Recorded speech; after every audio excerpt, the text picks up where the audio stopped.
हाय दोस्तों, कैसे हो। मैं आशा करता हूँ कि आप लोग बढ़िया होंगे।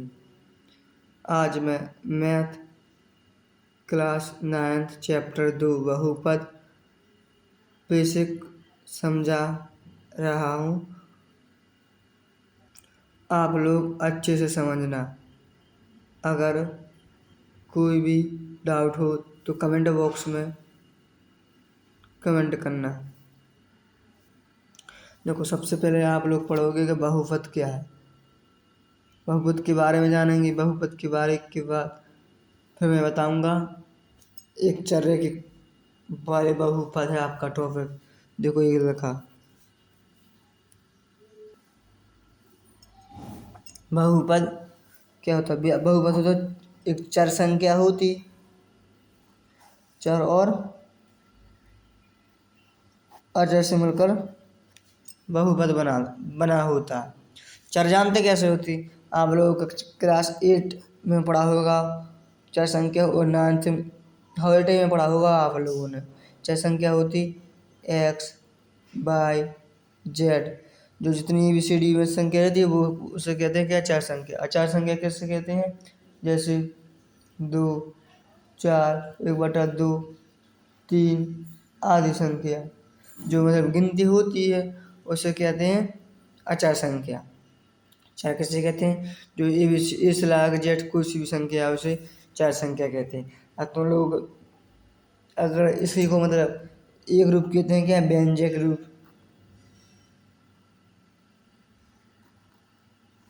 तुम लोग पहले पढ़ो बीजीय गणित,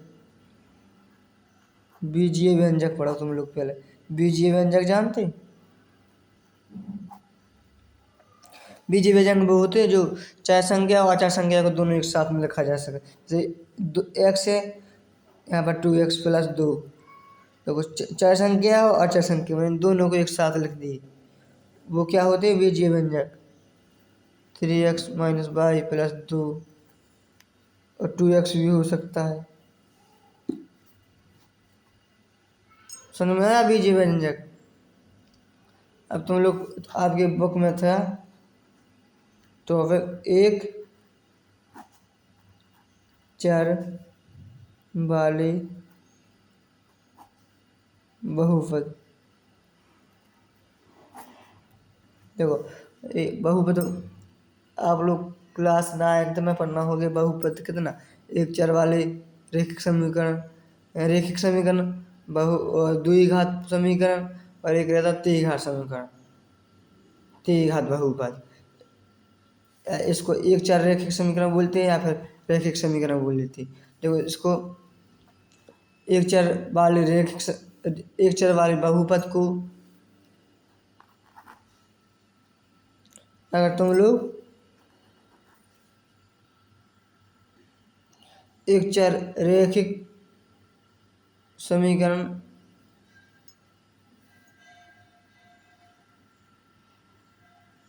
देखो एक चर वाले बहुपद, अगर तुम लोगों को पूछे कि एक चर वाला बहुपद है कि नहीं, बहुपद है कि नहीं, ऐसा कुछ कोई भी सवाल आए तो उसके लिए देखो एक ट्रिक बता रहा है। अगर पद सीमित हो और दूसरा क्या है, गुणज वास्तविक संख्या हो, गुणज वास्तविक हो, और तीसरा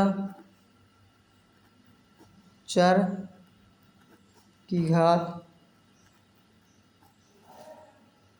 पूर्ण हो, पूर्ण संख्या हो। जैसे देखो पूर्ण संख्या क्या, 0 से स्टार्ट होती, 0, 1, 2, 3, 4, 5, 6, 10 करके अनंत तक जाती हैं, होती है कि नहीं। अब तुम लोग जानो अगर ये तीनों हो तो वो एक चर वाले बहुपद कहते हैं।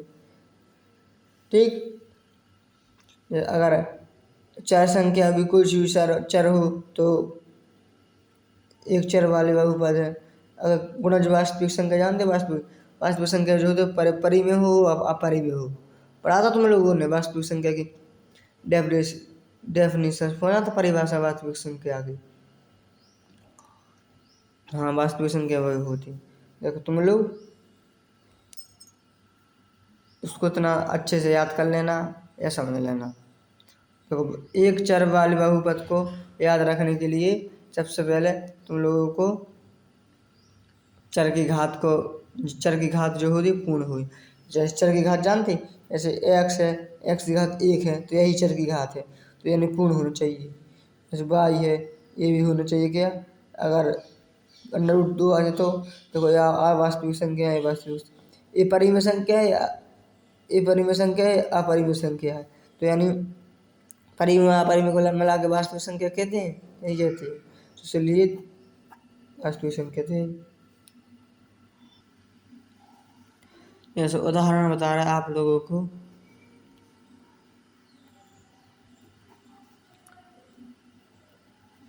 x² + 3x - 2 यही है। देखो ये बहुपद है।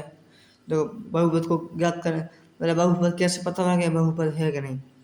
सबसे पहले पद सीमित होना चाहिए और गुणज वास्तविक संख्या का होना चाहिए, चर की घात पूर्ण संख्या होना चाहिए, 3 होना चाहिए।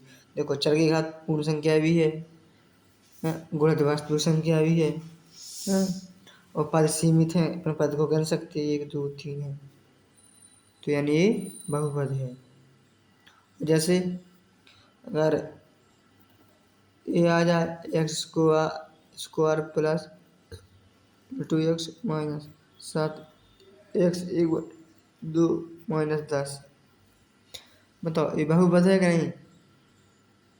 ना, चर की घात पूर्ण संख्या कहाँ पर है, और सब मिल रहा, चर की घात पूर्ण संख्या नहीं मिली। देखो ये चर है, चर की घात, ये पूर्ण संख्या कहाँ पर है, ये क्या, ये तो परिमेय संख्या 1/2। पूर्ण संख्या क्या होती है, 0 से स्टार्ट होती है, 1 2 3 4 यानी अनंत तक जाती है। अगर बटे में आ जाए, 2/(x² + 3x - 2), अब ये बताओ बहुपद है कि नन्ना, नन्ना बहुपद, क्योंकि बटे के रूप में यहाँ पर 2 है कि नहीं, तो ये नीचे वाला तो बहुपद है, मगर ये p/q के रूप में नहीं लिख सकते बहुपद को, इसलिए ये भी बहुपद नन्ना। देखो अब बहुपद की घात जान लोगे तुम, बहुपद की घात कैसे निकालते हो। अगर तुम लोग पूछें बहुपद की घात, बहुपद की क्या क्या घात होती, जितनी मतलब जो घात रहती है वो सबसे बड़ी अधिक हो, यानी चर चर संख्या जानते, चर की अधिकतम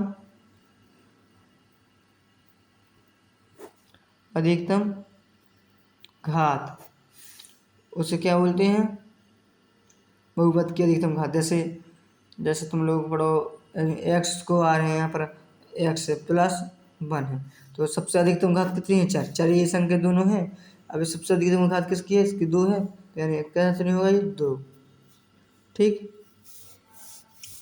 अगर देखो अगर एक घात होगी तो उसके क्या बोलते हैं, अगर एक घात हो तो उसे बोलते हैं रैखिक समीकरण, सॉरी रैखिक बहुपद, और 2 घात हो तो क्या बोलते हैं, द्विघात बहुपद। अगर 3 घात हो तो उसे बोलते क्या बोलते, त्रिघात बहुपद। अगर मान लो 0 हो, अगर 0 हो तो उसे क्या बोलते, शून्य बहुपद, शून्य बहुपद। देखो अगर एक घात हो तो रैखिक बहुपद, अगर 2 घात हो तो द्विघात बहुपद, और 3 घात हो तो त्रिघात बहुपद, अगर 0 हो तो शून्य बहुपद बोलते उसको। अब तुम लोग करना प्रश्न वाली सवाल, प्रश्न वाली 1.1, इसमें देखो इसमें क्या लिखा, निम्नलिखित व्यंजकों में कौन कौन एक चर में बहुपद है और कौन कौन नहीं है, कारण के साथ उत्तर दीजिए अपने। आपको कारण के साथ उत्तर देना कि कौन कौन बहुपद है, कौन कौन बहुपद नहीं है, काय बहुपद है, काय बहुपद नहीं है। देखो जैसे ये क्या, 4x² - 3x + 7। देखो ये बहुपद है, देखो इसके पद सीमित है कि नहीं ना, और गुणज वास्तविक संख्या है और चर की घात पूर्ण संख्या भी। इन तीनों जो बताया था उसको ये पूरा लागू। इसमें ये क्या है, बहुपद है। ये क्या है, बहुपद है कि नन्ना, ये बहुपद नन्ना, क्योंकि बताओ बहुपद क्यों नन्ना।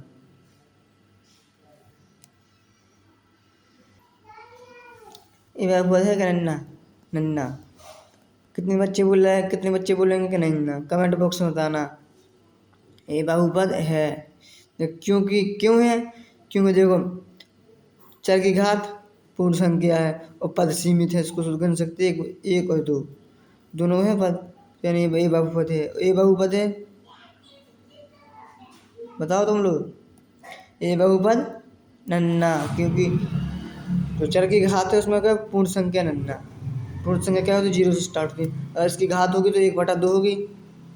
इसलिए बहुपद नन्ना। अब तुम लोग ये जानो, ये बहुपद है नन्ना। हाँ ये बहुपद नन्ना, क्यों नन्ना बहुपद, क्योंकि बटे के रूप में लिखा इसलिए। तो ये बहुपद है, हाँ ये बहुपद है। इसके तो अपन गिन सकते कि कितनी सी में 10 तक, 10 की पावर है इसकी 3 है, यहाँ बटे है, ये बहुपद है।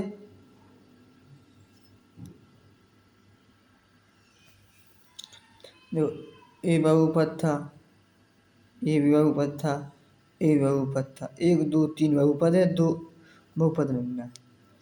प्रश्न नंबर 2 देखो क्या बोल रहा, इसमें क्या बोला, निम्नलिखित में से प्रत्येक में x² का गुणांक लिखिए। यानी जो जहाँ पर x² होगा उसका गुणांक लिखना है।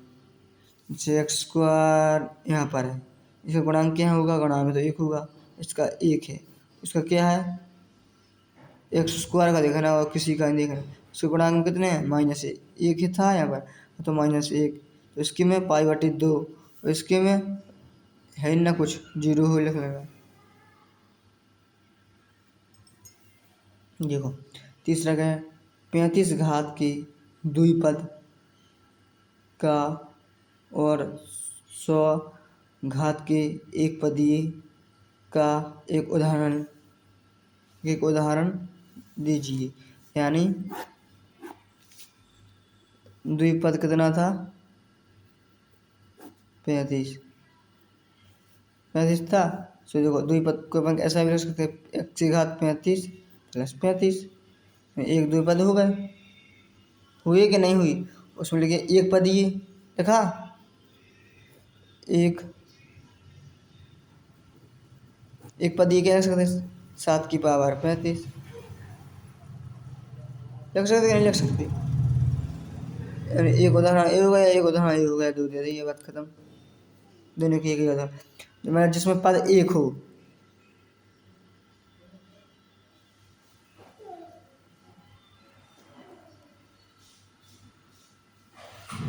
जिसमें पद कितने हो, 1 हो, तो उससे क्या कहते हैं, एक पदीय हो, जिसके पद 2 हो सो अधोपदीय कहते हैं, और 3 हो गए तो त्रिपद कहते हैं। ठीक आया तुम लोगों को सुन। देखो अब इसमें देखो तुम लोग, निम्नलिखित बहुपद में से प्रत्येक बहुपद की घात लिखिए। इसमें देखो घात लिखना है, घात करते हैं, सबसे अधिक घात किस में है, यहाँ पर देखो 3 है, हाँ सबसे अधिक 3, इसकी घात 3 होगी, इसकी घात 2 होगी, इसकी घात 1 होगी, ठीक 1 होगी, इसकी घात 0 होगी। होगी कि नहीं होगी। 5वां प्रश्न में लिखा, बताइए कि निम्नलिखित बहुपद में कौन कौन बहुपद रेखीय और कौन कौन द्विघातीय और कौन कौन त्रिघातीय है। तो लोगों को बताया द्विघात त्रिघात बताया था।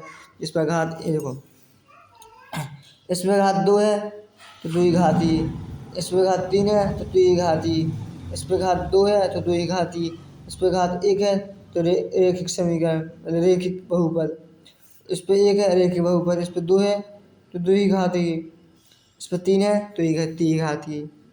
हो गई। बहुत ही सिंपल थी ये प्रश्न वाली, बहुत ही आसान थी।